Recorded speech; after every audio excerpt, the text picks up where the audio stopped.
안녕하세요. 여러분 안녕하세요. 오늘 카메라를 켠 이유는 뭐냐면요. 지금 이 직전 영상이 제가 이제 군대 동기들이랑 같이 만났을 때 찍은 영상인데, 군대 썰을 좀 더 얘기할 수 있을 만한 거가 생각이 나가지고 얘기해보려고 합니다.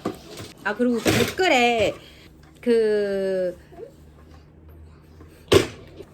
단기 복무하는 군인들 경우에는 육아휴직이 어떻게 적용이 되는지에 대해서 물어보신 분이 계시거든요. 저 거기에 답변을 달긴 했는데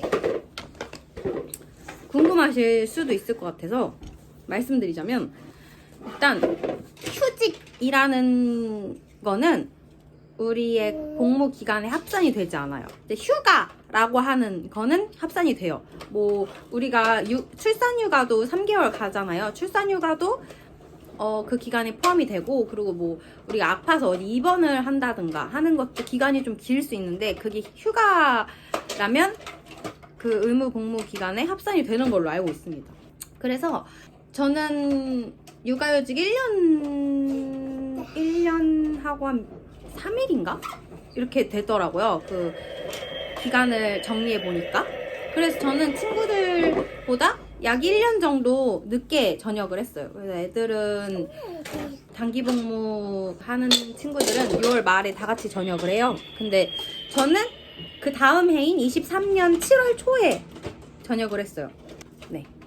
그리고 이제 여군들 임신하거나 출산하면 또 어떤 것들이 있는지 제가 찾아본 것들을 좀 알려드리자면, 일단 전투복도 인부복이 있어요. 전투복도 인부복이 있어서 그거를 어디서 신청했지? 아마 우리 전투복 사는 그 쇼핑몰 있잖아요.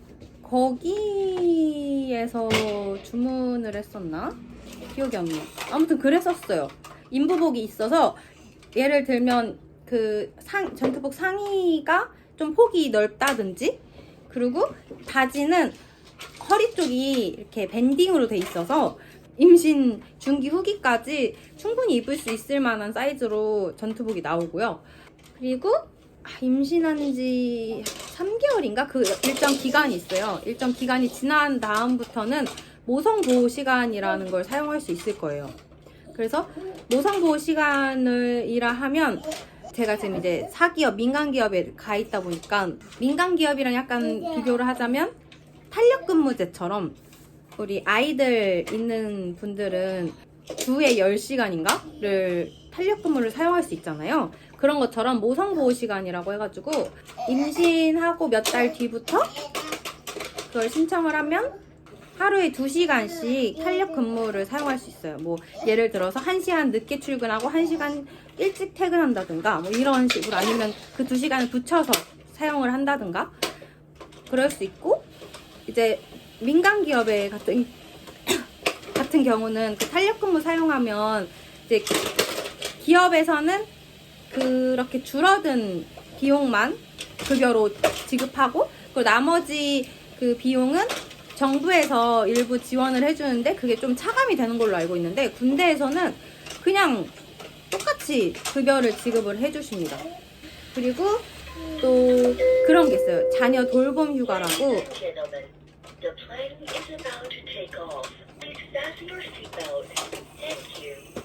자녀 돌봄 휴가라고 유급 휴가도 있고 무급 휴가도 있거든요.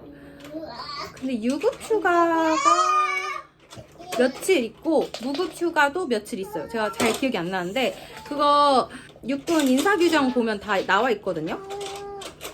그래서 무급 휴가는 제가 알기로 하루 단위로 쓸 수 있고요. 유급 휴가는 시간 단위로 쓸 수 있어서, 예를 들어서 아이가 뭐 아파서 어린이집에서 급히 하원을 시켜야 된다 하면, 내가 근무하다가 한 2시간 정도 일찍 퇴근을 해야 된다 하면 그거 쓰고 아이 챙기러 가면 되는데, 그것도 증빙 서류가 필요하긴 하거든요, 매번.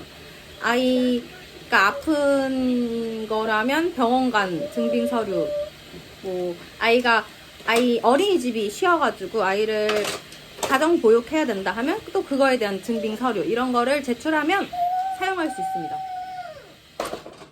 그리고 또 우리 육아휴직도 궁금할 수 있는데, 육아휴직은 이제 원래 급여의 70%를 1년간, 육아휴직 1년간 지급을 해주시고요. 그리고 육아휴직이 총 3년이잖아요. 나머지 2년은 50%인가? 아니면 2년차가 50%? 3년차가 무급인가? 아무튼 그럴 거예요. 그래서 그 비율이 달라요. 그것도 한번 찾아보시면 좋을 것 같아요.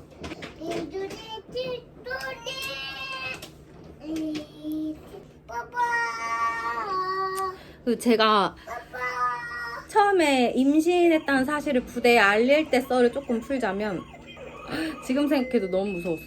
저는 사실 엄마 아빠한테 임신했다는 사실을 알리는 것보다 부대에 알리는 게 더 심장 떨리고 너무 무서웠어요. 왜냐면 그때 당시가 약간 혹한기 기간이기도 했었고, 사실 소위 따위가 그렇잖아요.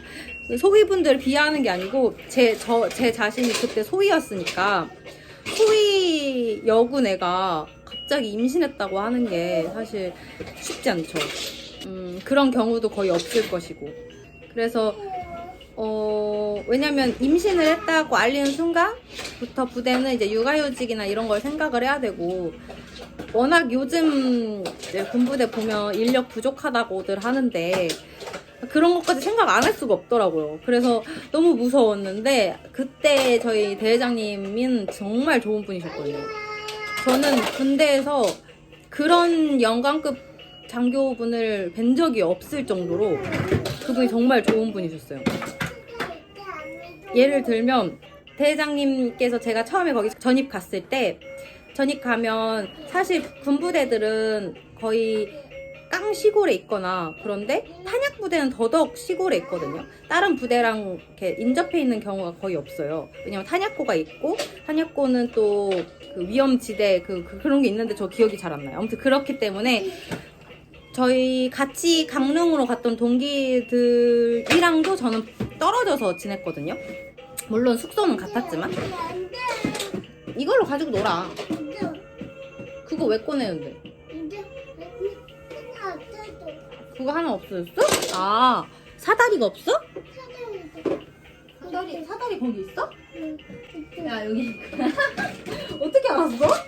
아무튼 제가 부대에서 혼자 소위고, 그리고 저는 소위로 전입 갔을 때 소대장을 바로 한 게 아니고 정작장교라는 참모직을 맡았었어요. 그것도 사실 그 직무가 저한테 주어지기 직전까지도 전 몰랐던 거라서 그냥 똑같이 친구들이랑 탄약 소대장 똑같이 하겠지 하면서 부대 전입 가기 전에 OBC라고 초군반이라는 우리 교육을 가거든요.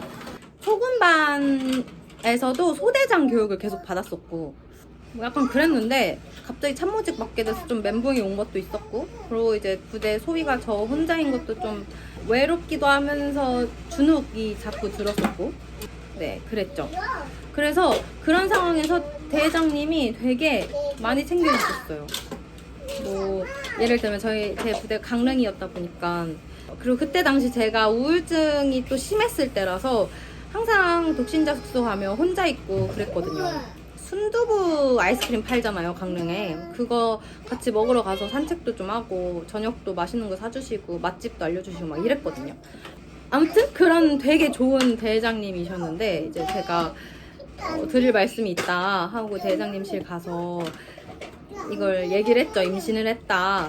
근데 그때 이제 대대장님은 제가 워낙 힘든 때라는 걸 아셨으니까, 제가 우울증이랑 또 뭐 아무튼 그래서 더 안 좋은 일이 생긴지 아시고 되게 걱정을 많이 하셨더라고요. 제가 무게를 잡으니까. 근데 사실 제가 임신을 한 것 같다 라고 말씀을 드리니까 너무 축하해 주셨고, 자기는 다른 큰일이 있는 줄 알았다 이러시면서 너무너무 그분은 진짜 너무 좋은 분이죠.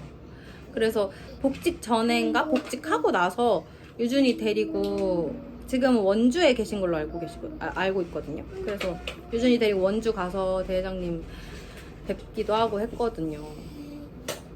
진짜 그분은 너무 좋은 분. 아무튼 그랬다. 그렇게 해서 저는 임신을 하고 한 6개월 정도? 6개월? 계속 일을 하다가 7월쯤에 육아휴직을 썼어요. 7월 말에. 그래서 오늘은 좀 여군으로서 임신 출산을 또 어떻게 부대에서 부대 얘기를 하고 아이를 혼자 키우면서 어떤 제도를 사용을 했는지 말씀을 드렸는데 도움이 됐으면 좋겠네요. 여러분께서도 제가 사실 군대 이야기를 이렇게 썰을 풀고 싶다는 생각을 많이 하는데 무슨 썰을 어떻게 풀어야 될지를 감이 안 와가지고 그게 여러분께서 댓글로 많이 남겨주세요. 제가 거기서 소스를 좀 얻어서 영상을 찍어볼게요.